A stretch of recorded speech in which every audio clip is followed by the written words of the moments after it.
Bismillahirrahmanirrahim. Alhamdulillah wassalatu wassalamu ala sayyidi Rasulillah wa ala alihi wa sahbihi ajma'in.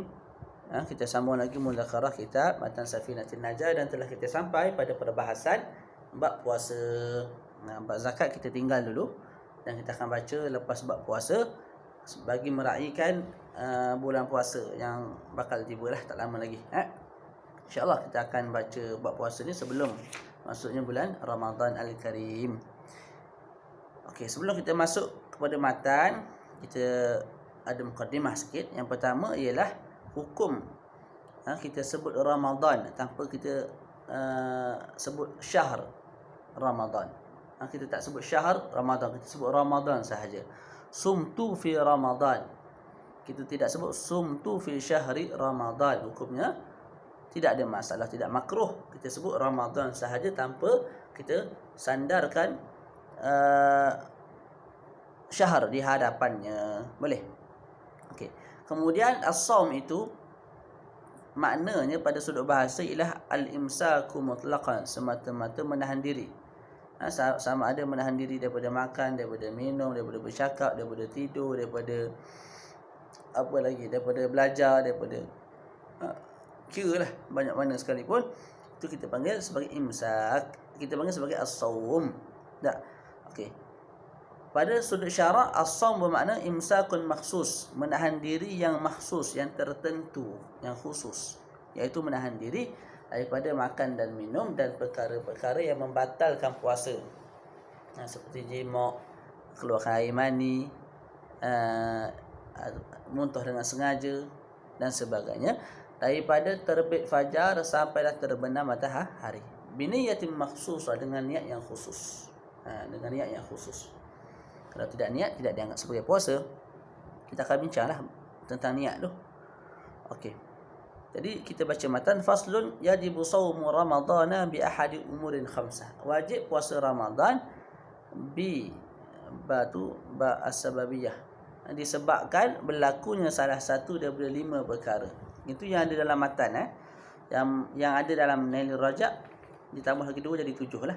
Tanpa yang dalam matan 5.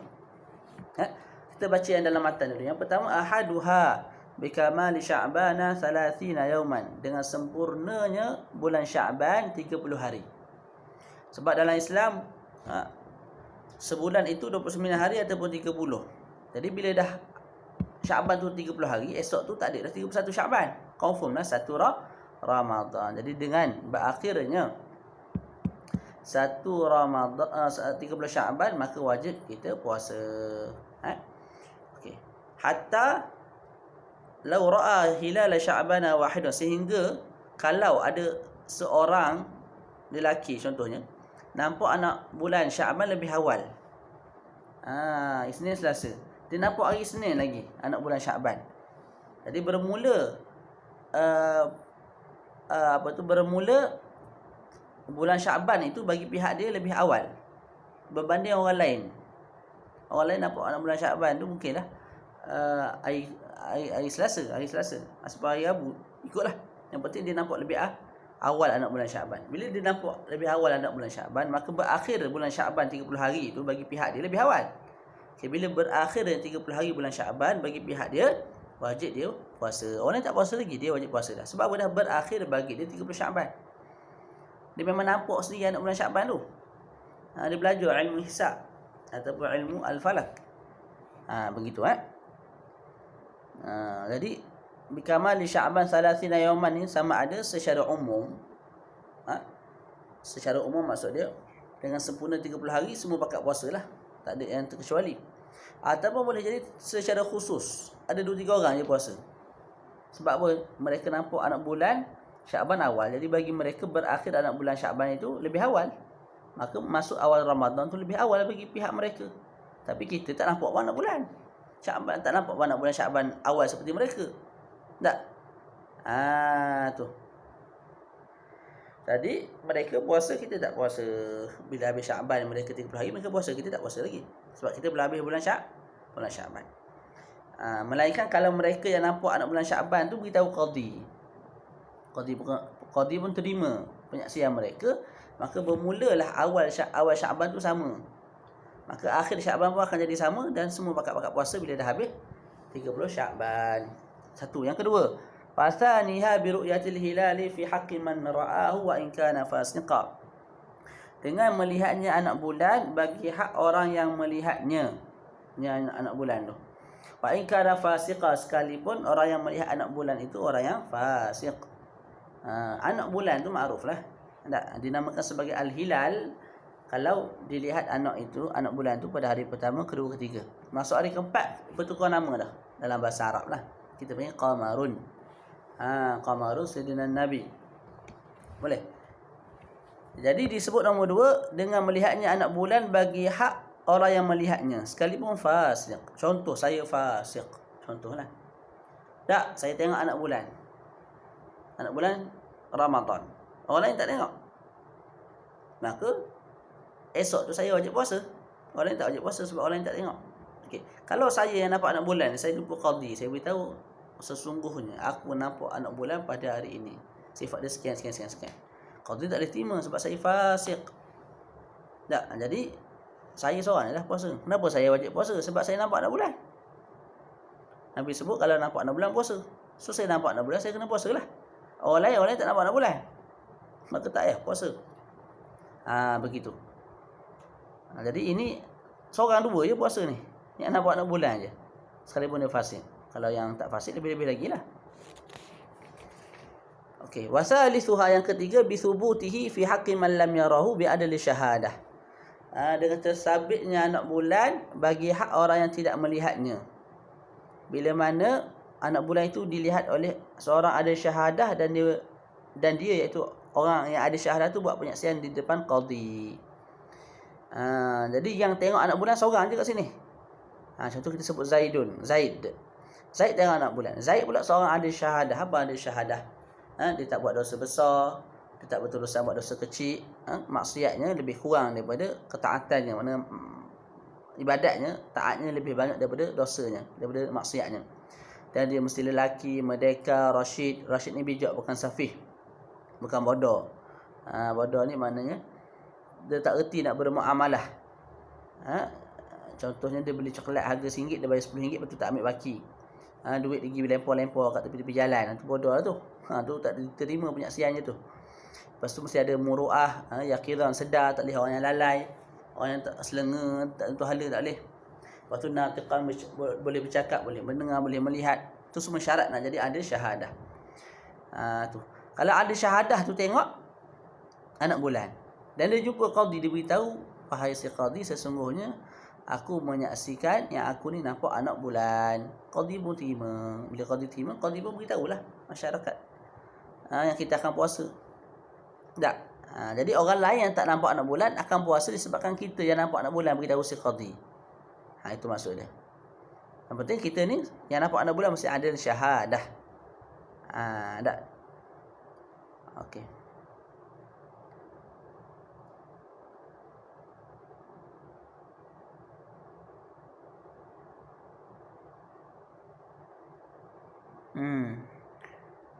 Boleh selesai kat situ. Warabi'uha, yang keempat, bi ikhbari adlin wa ru'yatin mawthuqin bihi sawa'un waqa'a fil qalbi sidquhu am la, aw ghairi mawthuqin bi in waqa'a fil qalbi sidquhu. Yang keempat ialah dengan pengkhabaran ada riwayah. Tadi kita sebut ada syahadah tak? Ni sebut ada riwayah. Apa beza dia? Beza dia tak banyak. Ada syahadah, kita dah sebut syarat-syaratnya. Ada riwayah, syaratnya seperti mana ada syahadah. Cuma pada ada riwayah tidak disyaratkan lelaki dan juga merdeka. Maknanya kalau dia tu hamba ataupun perempuan juga boleh meriwayatkan hadis. Ada riwayah ni meriwayatkan hadis lah. Ada syahadah dan buat penyaksian. Tak. Tu. Jadi dibaca matan bi ikhbari adil, dengan pengkhabaran seorang adil yang ada riwayah yang dipercayai. Yang dipercayai maknanya apa? Contoh Zaid beritahu kita dia tu nampak anak bulan. Tak. Dan Zaid ni orang yang dipercayai, tak pernah menipu. Jadi orang baik, orang masjid, orang surau. Jadi tak menipu. Tak. Dia dipercayai dan dia tu ada riwayah. Tak. Ketika itu sama ada kita percaya apa yang dicakap ataupun kita tak percaya apa yang dicakap, wajib juga kita puasa. Jadi kalau adil riwayah yang dipercayai, maksud dipercayai apa? Man lam yuhad alaihi kadzibun indal mukhbar. Orang tu beritahu, orang tu tidak pernah menipu lah, tak pernah menipu kita. Jadi dipercayai lah. Tak. Okey, dia beritahu kita yang dia nampak anak bulan. Okey, sama ada kita percaya apa yang dia cakap ataupun kita tidak percaya apa yang dia cakap, wajib kita puasa. Wajib kita apa? Wajib kita puasa. Au ghairi mawthuqin bihi in waqa'a fil qalbi sidquh. Yang kedua, ataupun yang bagi tahu kita tu seorang yang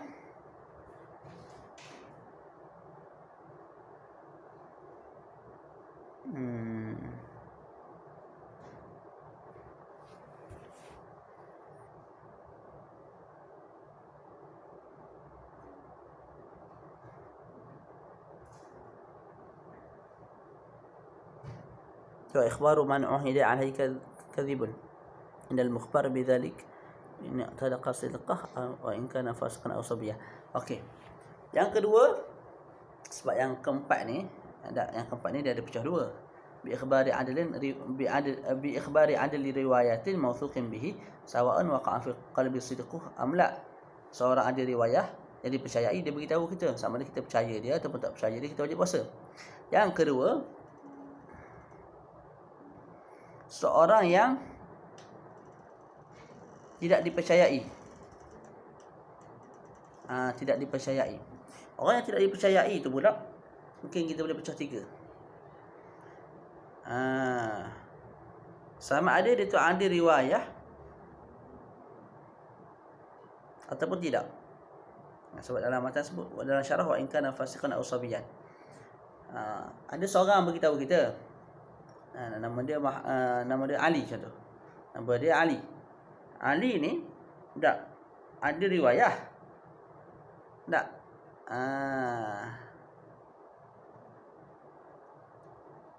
Ni tafaquhan minnilah. Dia tu ada riwayah. Tak. Fil waqi' dia ada riwayah.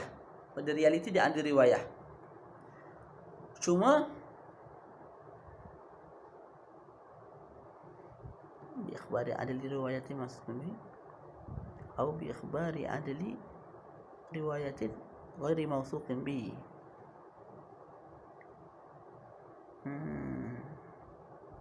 Sekejap. Yang saya duduk berhenti jadi iskal ni sebab apa? Sebab dalam matan dia sebut بإخبار عدل رواية موثوق به سواء وقع في القلب صدق أم لا أو غير موثوق به أو غيري أو tu ataf. Jadi ataf pada apa? Ataf pada atas tu bi-ikhbari adli riwayatin mawthuqin bihi au ghairi mawthuqin bihi. Mana ghairi mawthuqin bihi ni juga ada riwayah, cuma tidak dipercayai. Allahu a'lam. Kalau kita boleh sebut lagu tu, maka kita akan cakap seorang yang tak ada riwayah tapi tidak dipercayai, boleh jadilah itu ada riwayah fil waqi', cuma tidak dipercayai oleh kita. Boleh jadi dia pernah tipu kita dulu. Dulu 10 tahun lepas, 20 tahun lepas. Tak. Dan lepas tu dia berubah, bila dah berubah dia ada riwayah lah. Adil lah, cukup syarat yang atas tu. Tapi kita anggap dia tu tidak dipercayai. Tapi fil waqi' dia tu ada riwayah. Fil waqi' dia ada riwayah. Cuma bagi kita dia tu tidak dipercayai. Okey, ketika itu kalau dia beritahu kita, soalah aku nampak anak bulan, kita kena puasa tak? Okey, kalau kita yakin apa yang dia cakap tu, maka kita kena puasa. Kalau kita tak yakin, ni pernah menipu aku dulu ni, menipu pula jenis apa tu, main dengan duit 5,000 kena tipu, kita tak, memang kita tak percaya sudah kawan ni. Tak, kita kata aku tak percaya. Waktu tu tak wajib kita puasa. Tak. Okey. Itu yang berkait dengan matan lah. Kalau dalam syarah dia sebut wa in kana fasiqan aw sabiyan. Yang beritahu kita tu ahli contohnya. Tak, kalau fasik. Mana kalau fasik ni bukan ahli riwayah lah. Sebab fasik. Tak, ataupun budak kecil. Maka bukan ahli riwayah. Tak.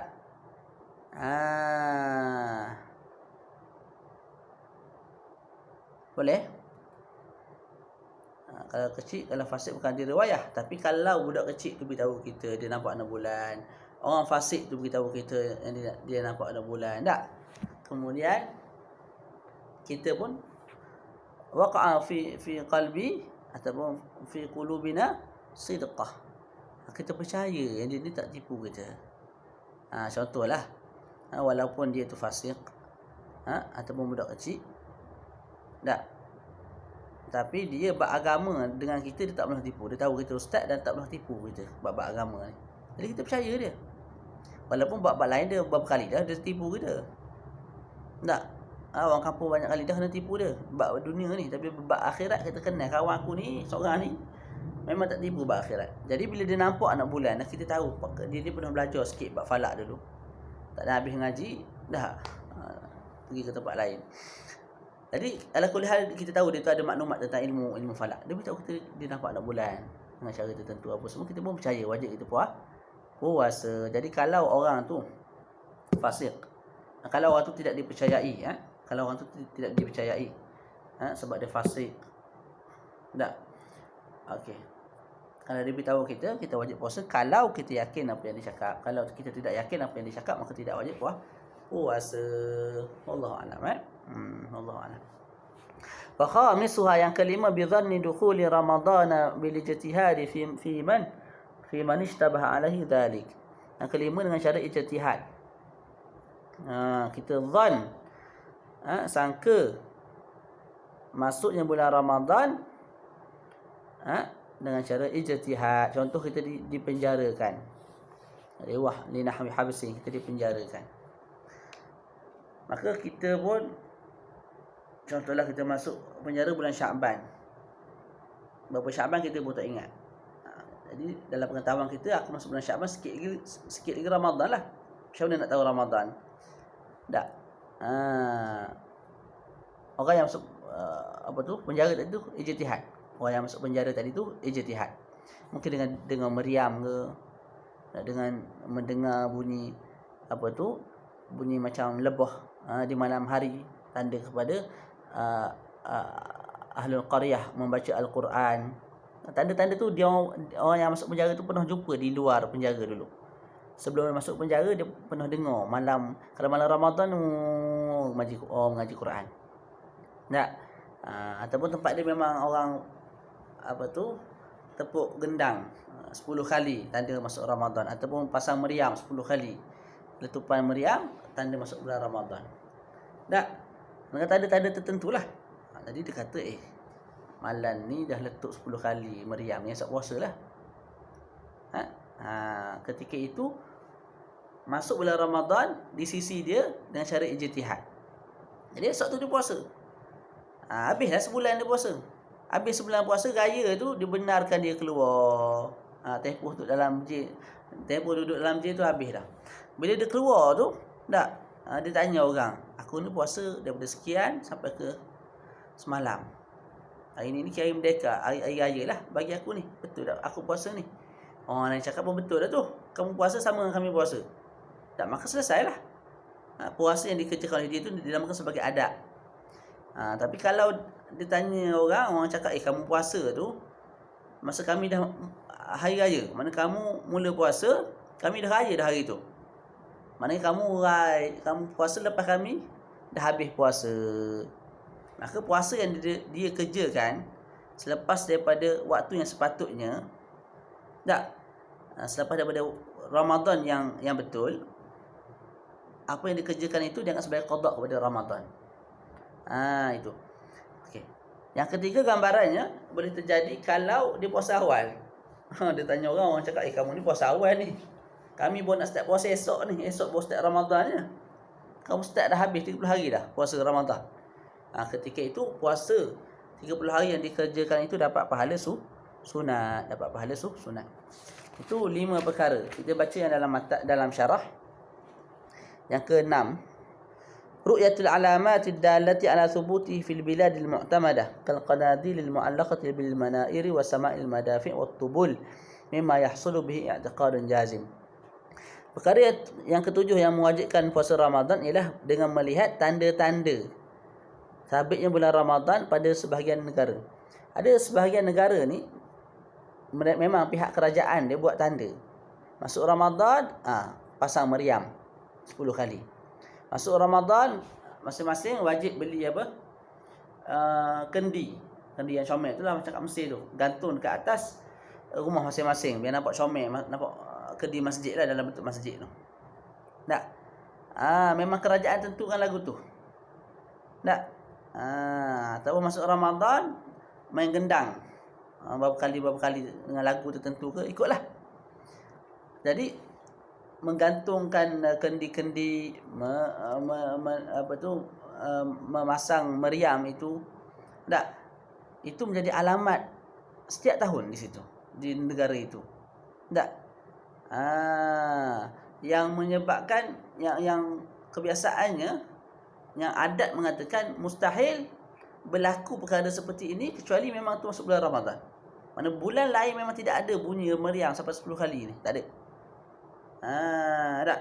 Ketika itu dia akan menghasilkan i'tiqad jazim dalam hati seseorang, dan itu juga yang sebagai tanda seseorang tu wajib puasa. Jadi dia dengar bunyi meriam 10 kali ni. Sebelum ni memang bunyi meriam tu tanda masuk puasa. Jadi bila dia dengar tu dia boleh katakan esok tu puasa dah. Tak ada masalah. Itu tanda yang ketujuh tu. Tu. Kalau apa tu Maulana Lutfi dia kata yang ni juga akan kembali kepada ulil amri lah. Pemerintah memang buat satu tanda khusus bagi tempat tu dengan letupan meriam ke, dengan menggantungkan kendi-kendi yang cantik ke, tak? Dengan tanda itu isytihar daripada kerajaan masuk Ramadan. Jadi kita puasa Ramadan bila tengok tanda-tanda tu bukan atas alasan manusia yang buat, tapi atas alasan taat kepada pemerintah. Taat kepada pemerintah. Pemerintah buat tanda, kita tengok tanda tu. Tak? Maka kita pun puasa. Sebab apa? Sebab memang daripada pemerintah sendiri mengatakan itu tanda kepada masuknya bulan Ramadan. Dan kita memang disuruh untuk mentaati pemerintah lah. Okey, selesai kat situ. Yang ke berapa? 7. Yang terakhir, ikhbaru adad at-tawatur walau min kufar bi ru'yatil hilali aw min thubuti fi mahallin muttafiqin matla'uhu ma matla'i mahalli. Kalau kita pecah jadi apa? 7 dan 8 lah. Okey, yang ke-7 boleh jadi 9 lah. Tak apa. Tadi kita baca 5, 6. Okey, yang ke-7. Ikhbaru adad at-tawatur. Dikhabarkan oleh bilangan yang dianggap sebagai tawatur walaupun daripada orang kafir. Yang mereka ni nampak anak bulan. Satu adat tawatur, satu bilangan yang tawatur bagi tahu kita dia orang nampak anak bulan. Walaupun dia orang tu orang kafir. Waktu tu kita kena puasa sebab ikhbarut tawatur ni yufidul qata'. Yufidul yaqin. Itu yang ke berapa?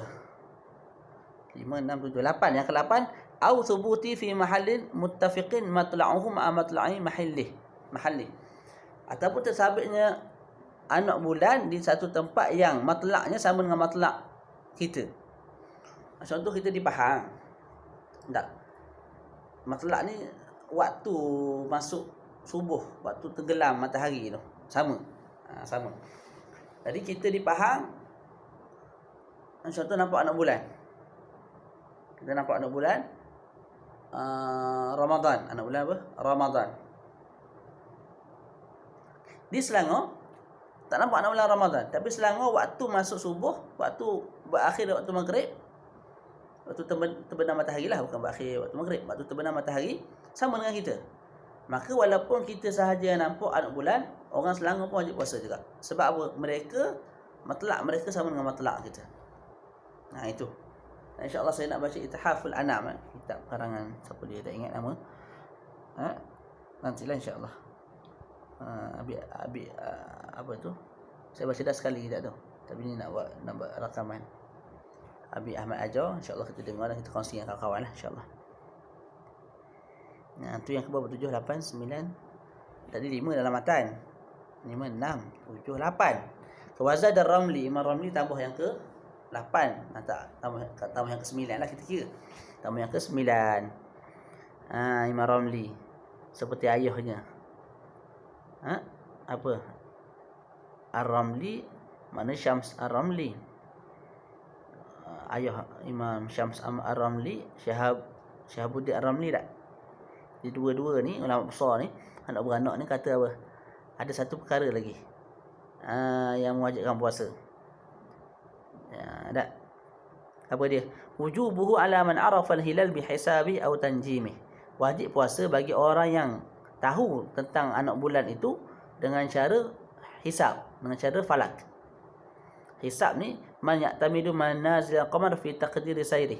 Mereka yang beriktimad kepada manazil, tempat-tempat qamar bulan untuk mentakdirkan perjalanannya. Allahu a'lam lah, mungkin zaman dulu ni. Tak. Nak pergi satu tempat dengan melihat anak bulan kat sini, maka boleh menuju ke satu tempat. Allahu a'lam. Kalau Ustaz Lutfi dia kata Al-Hasib ni sebagai orang yang pakar falak lah. Kalau kita tengok dalam bahasa Melayu pun Al-Hisab ni matematik, berkurang dengan falak lah. Kira ni banyak kira ni. Jadi kalau orang falak dia tahu esok ni bulan memang 1 Ramadan dengan ilmu yang dia belajar, wajib puasa kawan tu. Di sisi Imam Ramli. Begitu juga kalau munajim ni man yara anna awal syahr tulu'an najmil fulani. Mereka yang mengatakan awal bulan sekian dengan kelihatannya, dengan terbitnya bintang sekian. Awal bulan sekian dengan terbitnya bintang si fulan, bintang sekian. Begitulah. Ada munajim, kita tak boleh sebut banyak, kita tak reti bab ni. Jadi kalau munajim tadi nampak menurut ilmu yang dia belajar mengatakan esok 1 Ramadan wajib dia puasa. Begitu juga orang yang i'tiqad mereka ni betul. Maknanya seorang ahli falak kata dia berdasarkan ilmu dia kata esok Ramadan. Kita percaya dia sebab kita tahu kawan dia tak menipu dan pakar bab falak. Kita wajib puasa juga. Tu di sisi Imam Ramli. Imam Ibnu Hajar kata la yajibu alaihima, tidak wajib. Alaihima tu ala al-hasib wal munajjim lah. Bukan ala al-hisab wat tanjim. Ala al-hasib wal munajjim. Bal yajuzu lahum, tapi harus. Di sisi Imam Ibnu Hajar harus. Jadi beza pada harus dengan wajib. Imam Ramli kata wajib, Imam Ibnu Hajar kata tak wajib. Cuma nak puasa harus, tak ada masalah, boleh. Cuma kalau puasa tidak memadai. Tidak memadai tu bukanlah tidak sah. Sebab bila Imam Ibnu Hajar sebut harus, mestilah sah puasa tu tak? Takkan harus tapi tidak sah, sia-sia pula hukum harus tu. Jadi harus dan sah tapi tidak memadai, maksudnya tidak memadai untuk dikira bulan Ramadan. Maknanya kalau orang lain, maknanya kalau berdasarkan ilmu falak kamu puasa awal daripada orang lain, kamu selesai awal lah Ramadan tu 30 hari.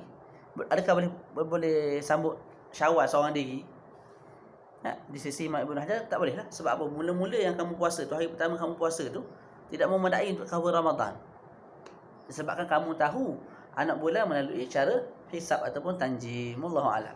Kalau ada salah tu tolong beritahu. Selesai kat situ. Wa sallallahu ala sayyidina Muhammad wa ala alihi wa sahbihi wa baraka wa sallam. Alhamdulillahirabbil alamin.